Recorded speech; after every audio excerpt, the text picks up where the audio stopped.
So here's a quick recap synopsis of the four films from Europe and the four films from Russia and the post-Soviet states. So the first film that you could have chosen to watch was the newest film out of Europe that was on our list, 2019, The Platform, about an hour and a half long, so I suppose it was a popular choice maybe because it was a sci-fi horror thriller, pretty dark stuff. It was a little bit scary, to be honest. But so perhaps it was the content, perhaps it was on Netflix, perhaps it was because it was super short, comparably. So I don't know what made it a popular selection. Maybe it was because it was newest as well. So it's starring Ivan Massage. The movie would also be known as El Hoyo, or The Hole, because as you know, if you've watched it, for those of you who don't know or want to keep it in mind, it's a film about a vertical prison system with a moving platform filled with food. And there's levels 0, which is the restaurant that prepares the food, to level 333.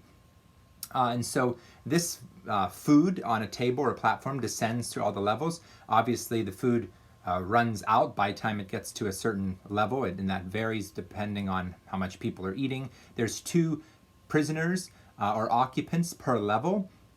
And so the movie follows around a particular occupant and 1 or 2 of his, well, we can't call them friends, because if you've seen the movie, certainly not a good friendship or a healthy friendship, but 2 partners or prison mates or whatever we want to call them.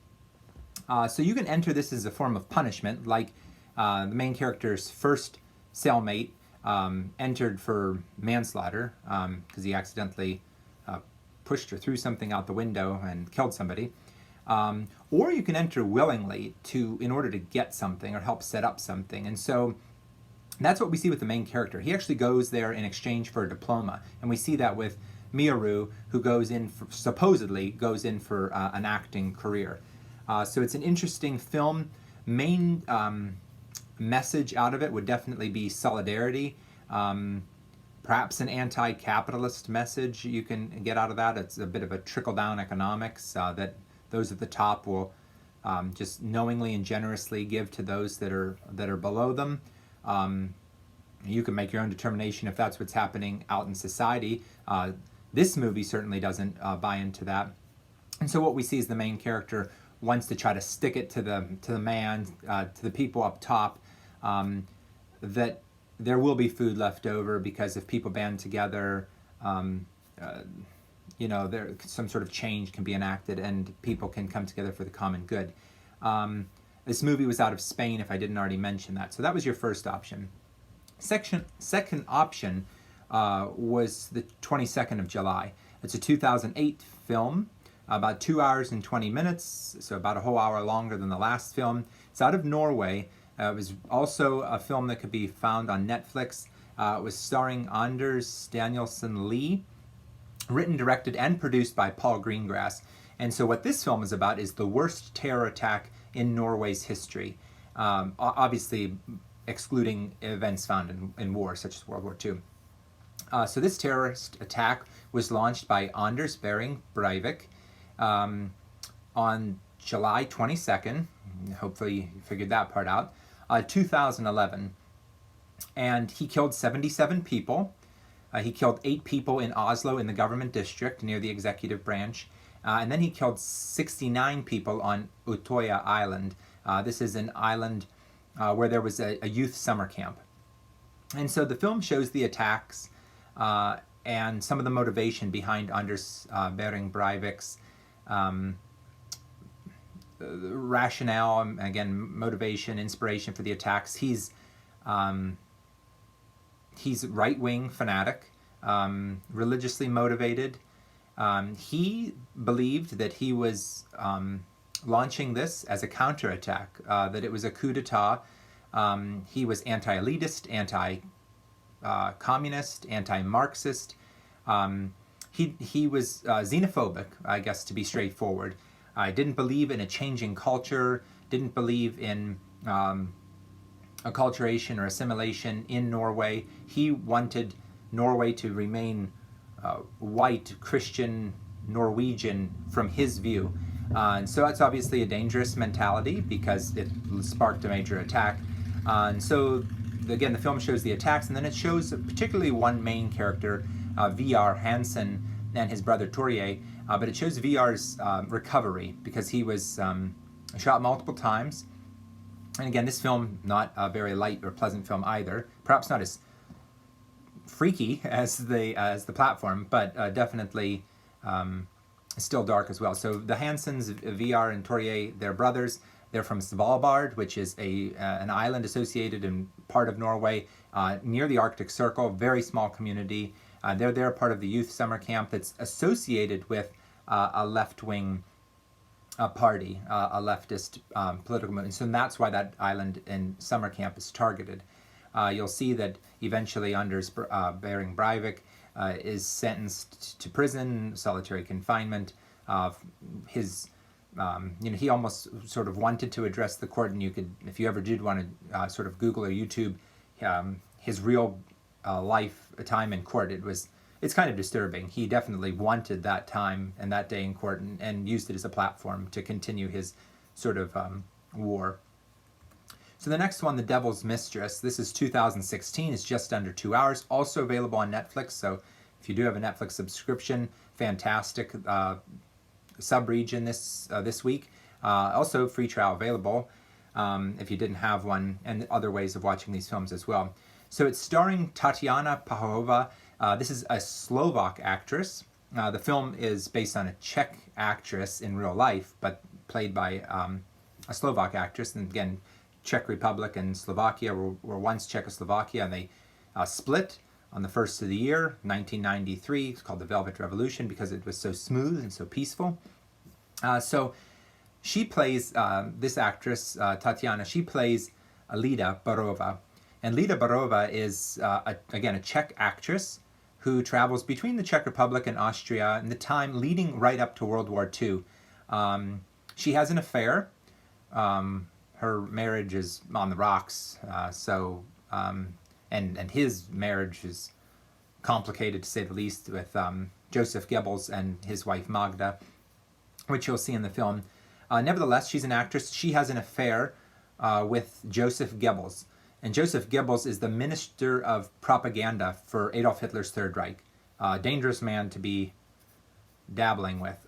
So, again, this is set up into, leading up to World War II. You can understand in the film that Lida perhaps isn't quite aware early on of the dangers surrounding Joseph Goebbels. She was, and again, the film is set in a way that's like somewhat of a documentary, somewhat of a film.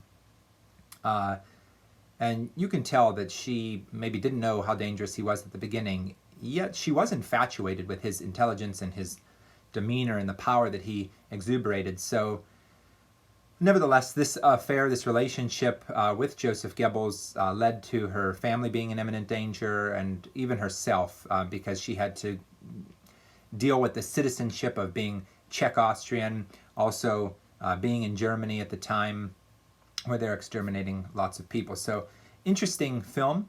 I liked this one in terms of when I had to give favorites like I did last time or in the time past. I would say, well, I don't know. All of them are so good. Not the platform. Don't really like that one. It was a little scary. But I would say The Devil's Mistress, Lida Barova, a very interesting story, something many people aren't aware of. The Pianist, which is coming up next to talk about. That's a great one, another World War II one. So I didn't try to pick all the movies surrounding World War II. Europe's definitely much more than that. But if you're also interested in terrorist attacks and sort of more contemporary setting, definitely check out 22nd of July. So that last one, The Pianist, 2002 film. So it's a much older film, 2.5 hours long. So it's the longest and oldest one, probably not so popular for those reasons. So it's starring Adrian Brody, Thomas Kretschmann, and more. It got 7 nominations at the Academy Awards that year, including 3 wins for Best Actor with Adrian Brody and Best Director for Roman Polanski. You might have heard of Adrian Brody and Roman Polanski in the past, the award-winning director's producer, as well as actor in the case of Adrian Brody. So a more critically acclaimed, very popular film, but before your time, set in World War II, Poland, and Adrian Brody plays Vladislav Spilman, and his family. And they're Jews living in Poland and they have to be forcibly moved to a Polish ghetto, or Jewish ghetto in this case, but a Polish Jewish ghetto. His family is separated. Again, a very stereotypical or generalized story that happened to so many families at that time during this assault on the Jewish people and other religious and minority groups that were there. But Adrian Brody plays Vladislav Spielman, who's a famous pianist. His family and he get split up. They are presumed to be dead. They get trained off to an extermination camp, concentration camp. Never does connect back with his family. We're to assume that they never do make it out of those camps, unfortunately. While he's in hiding, and he's hiding all over the place, he's hiding in an apartment, and somebody's supposed to come and care for him and give him things, and they kind of make off with his money. So again, it shows that it's a very precarious and vulnerable time for these people, an incredibly vulnerable and precarious time. It's almost incomprehensible of how much so. He becomes ill, he goes on the run, he's fleeing, and then one of the times he's hiding, he's found by a German officer, and so you see that he asks him what he does for a profession. He says he's a famous, or I don't think he says famous, but he says he's a piano player.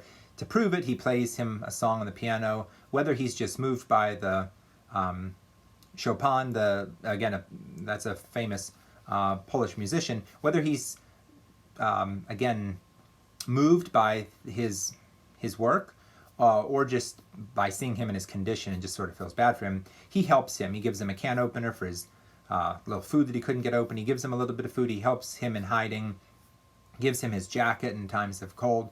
And then he after the war, he's able to go on back onto Polish radio and play his music and regain some semblance of normal life.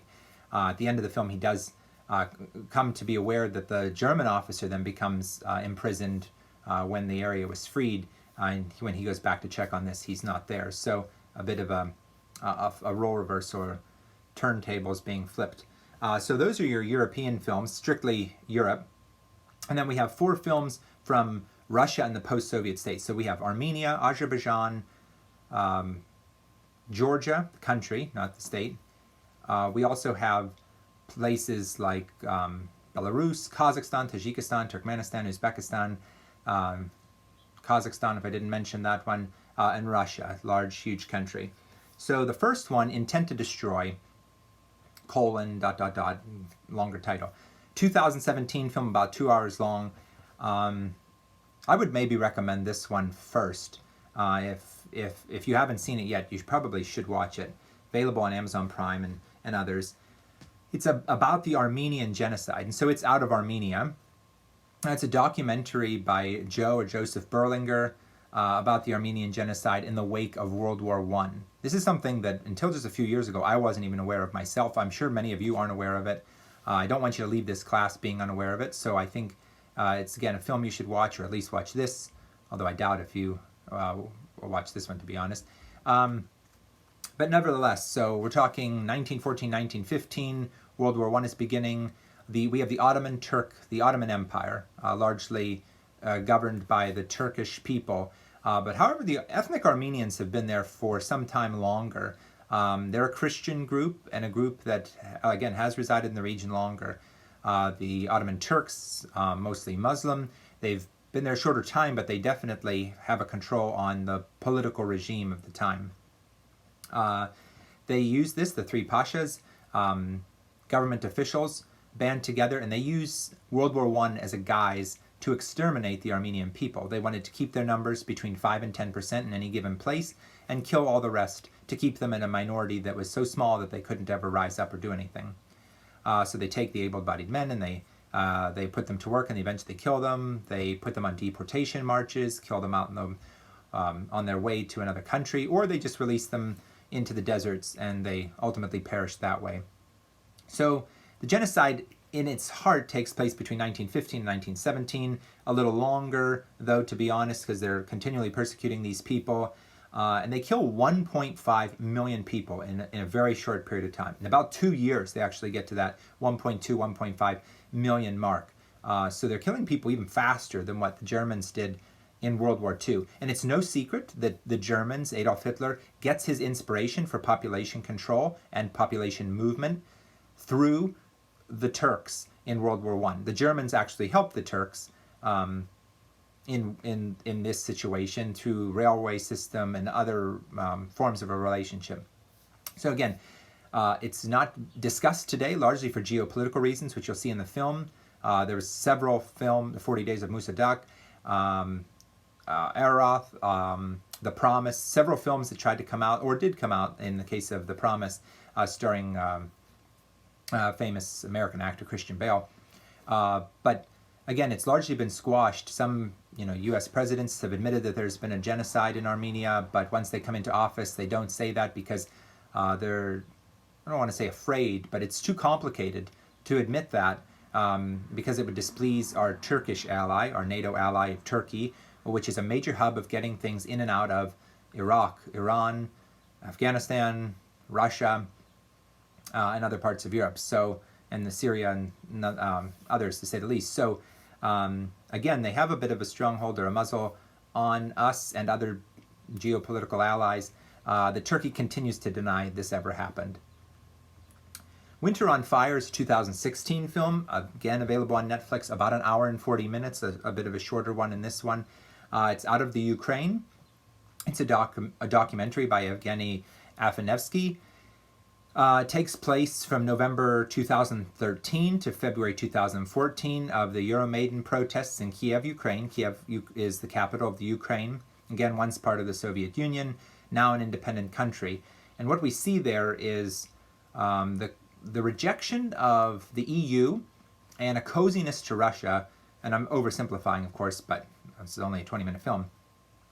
Coziness to Russia and a rejection of EU principles by Viktor Yanukovych, who is a leader of Ukraine at the time. So the people step up. There's been elections and the annexation of Crimea, which takes place around this time period, which is when Russia forcibly annexes Crimea, which is part of the Ukraine, and takes it back as Russian territory. But the people rise up in the Euromaidan protests. They occupy Kiev in the streets. There's battles with police, and you can see in the film how brutal the police are to the people. They actually create a special task force of police that are especially brutal, that work more so for Viktor Yanukovych than they do the people of the Ukraine. Nevertheless, it results in the stepping down, the resignation of Viktor Yanukovych, some level of success for the people of the Ukraine. They've been going through this sort of war, this conflict with Russia, and a bit of a civil war for several years now. And so the film, again, a documentary-style film, does an excellent job of showing you the intricacies of that conflict and what's been happening for the last 6 or 7 years in the Ukraine. The next movie is 12, a 2007 film. It was nominated for Best Foreign Language Film that year. It's 2 hours and 40 minutes, so it's not popular for that reason, I suspect, because I do think this is an excellent film. So it's PG-13. It's out of Russia, specifically Russia only, Russian language. Its writer, director, and producer is Nikita Mikhalkov. And so this film is actually based on a book and based on another film that came out in the 1950s. So Sidney Lumet, 1957, created a film, 12 Angry Men, in the United States. And this was about a Puerto Rican boy who was being charged with a crime, and he had a jury in the Bronx, New York, that was white and not Puerto Rican, and so there was a lot of stereotypes. So he probably just committed the crime because he is who he is, things like that. Kind of dangerous rhetoric. But a film that's supposed to try to overcome these kinds of barriers and elevate the debate. So this was, again, inspired by that, and this is a Chechen boy who was accused of a crime he did not commit, and he was given the benefit of the doubt by one juror. And if you know anything about juries, I do. I was once selected and became foreman of the jury on a sexual abuse case. It was very, very heavy stuff, very dark and unfortunate, but I guess I had the honor of serving on a jury. If you're registered to vote, you can. If you know anything about that, you have to have a unanimous, on a 12-member jury, you have to have all 12 come to terms with the verdict. 11 to 1 won't do. You have a hung jury. 10 to 2, whatever number. So again, you have to have unanimous vote. So here we have one guy. He's not going to convict this boy. We have 11 to 1.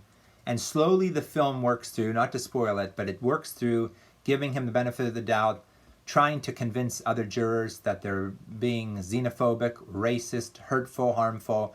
They need to step out of their own ways, recreate the crime with them. And they're in this small little gymnasium in jury deliberation.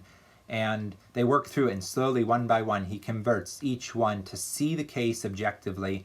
And eventually, as you would probably suspect, it goes from 11 to 1 all the way to 12 and 0 the other way. So a pretty interesting film. Again, Chechnya is a region in Russia that has some level of more autonomy than other provinces or states of Russia, but certainly an area with immense conflict, and an area that's a little bit different than the rest of Russia because of religious and cultural differences. And this is an area that does produce some level of Russian-born terrorism. And so there's a lot of contention between the Russian people, the ethnic Russians, Moscow Russians, or St. Petersburg Russians, or those kinds of Russians, with the Chechens. The last film that you could have watched is Roads to Koktebel, a 2003 film, about an hour and 40 minutes. This one was always popular because it is a shorter film. This was the original film that I began to show when I was only showing one film per region. It's directed by Boris Klebnikov. It's a boring film. I'm not going to lie. I would not watch this film. I had to watch it several times, several semesters when I used to show the films in person. I did not ever want to see it again, and I probably never will see it again. There's very little dialogue. It's about a father who is an alcoholic, a widow, and a former aeronautical engineer, and his son. And they walk from Koktebel. They walk to Koktebel on the Black Sea from Moscow. And so the walk is for the father to find himself, regain confidence in himself, sort of collect himself as a person, and to bond with his son. Now, his son is just so laser focused on getting to Koktebel, getting to the Black Sea, like it's some sort of ultra destination. They separate throughout the film, sort of later in the film, and later re-find themselves at the Black Sea. The reason why I chose this film is because I do believe you get to see a little snapshot of what post-Soviet Russia looks like in this particular time period. And I do think that it does offer some level of introspect on Russian geography and just Russian filmmaking in general. I mean, this was a highly regarded film out of Russia at the time, and so you can get to see what, again, another foreign film sort of looks like. It's in Russian, from Russia. And so that takes care of our 4 films from Russia and the post-Soviet states, and our 4 films from Europe. If you've already watched them, feel free to watch a few more just out of personal interest. And if not, stay tuned for the next video, next week's films from the Middle East, or we'll call it Southwest Asia, North Africa, and Sub-Saharan Africa as well.